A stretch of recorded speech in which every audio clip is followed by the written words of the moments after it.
Welcome to our channel. Today we how to restore review generation using Podium step by step clearly. Begin by logging into your Podium account. Navigate to the dashboard. Click on the Review Generation tab located in the left sidebar. Select the New Campaign button to start a fresh review generation strategy. Choose the type of campaign you would like to create. Decide whether you want to target customers via email or SMS. If selecting email, enter the relevant email addresses of your customers. For SMS, ensure you have the correct phone numbers for the recipients.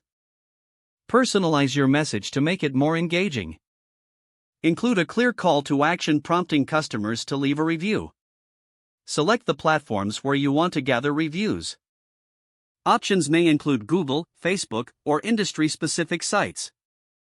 Set the timing for when you want your customers to receive the review request.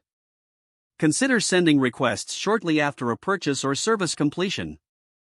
Review all settings and messages for accuracy.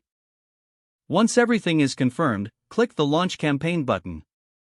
Monitor the performance of your campaign from the dashboard. Check metrics such as open rates, click-through rates, and the number of reviews generated. Engage with the customers who leave reviews, thanking them for their feedback. Adjust your strategy as necessary based on the performance data you gather. Continuously refine your messaging and targeting for better results. Regular updates and new campaign iterations will help maintain review generation momentum. If the page does not load, refresh the browser or try again in a private or incognito window.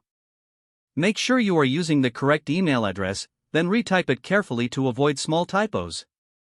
If your password is not accepted, use the reset option and create a new strong password you can remember. Check your spam folder for verification or security emails, then complete any requested confirmation steps. Enable two-factor authentication if available to improve account security and reduce unauthorized access risk. After signing in, review your profile details so your contact information and settings are accurate and current. Don't forget to like this video and subscribe to our channel for more step-by-step tech guides.